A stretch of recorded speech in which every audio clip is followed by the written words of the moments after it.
You hired the translator or TMS vendor. The material is well written and designed. It's time to start the translation. But wait a second, is it really? The actual process of translating the source text into the target text encompasses much more than sending the material for translation and having it returned in the target language. This is the stage where the process easily can be derailed. Not only must the material be translated, but it also must be reviewed. You, the reviewer, and the company want the product to be perfect. But multiple review iterations are costly and can delay a project. How do you keep costs in line, projects on track, and still turn out high-quality materials? To do this, everyone involved in the review process must understand his or her role. Before I discuss the review process, I need to identify everyone's roles and their responsibilities in the process. At a minimum, you will have an instructional designer, technical writer, or both, a translator or TMS vendor, and an in-house reviewer who ideally is a subject matter expert and understands the language the material is being translated to. The instructional designer or technical writer integrates the translation into the material if necessary. Many translation vendors can manage the entire integration. This is beneficial if your company's instructional designer or technical writer does not have the time or comfort level with the language to manage integrating the translation. In this situation, you still need an internal person managing the project.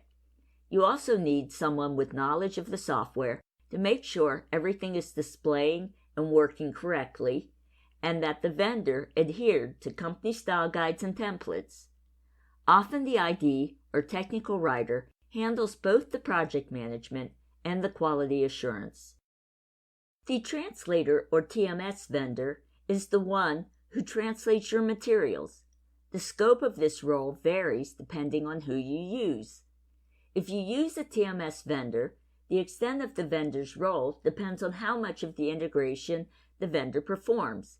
This can vary to just returning the translations in text form to be integrated by the client into the software, or the vendor could extract all the content for translation, including audio, graphic labels, narration, and so on, translate it, record narration if necessary, and integrate the translations into the appropriate software. The in-house reviewer, SME, is a critical position and can consist of multiple people. One person could serve as both the technical reviewer and translation reviewer, or multiple people can perform various aspects of this role. When identifying SMEs, you need to ask the following questions. Is this part of their job description?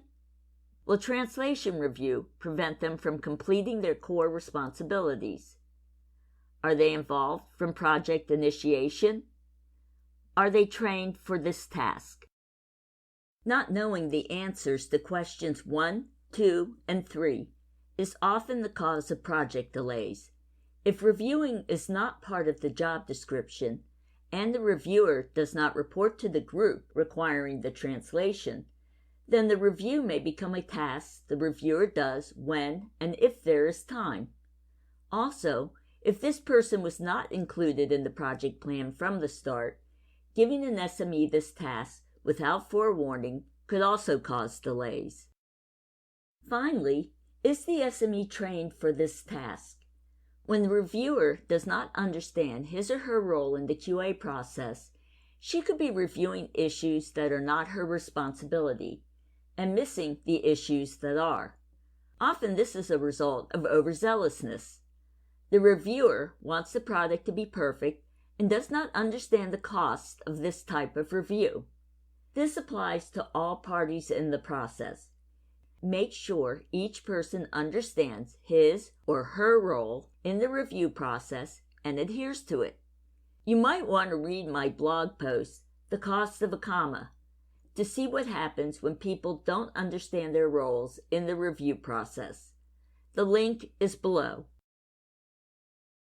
In the following videos, I will show you the process flow I use for translating materials and identify the specific responsibilities of each person involved at each step in the process. Stay tuned for the next video in the series, Step 1, Preparing Your Materials. Thanks for watching.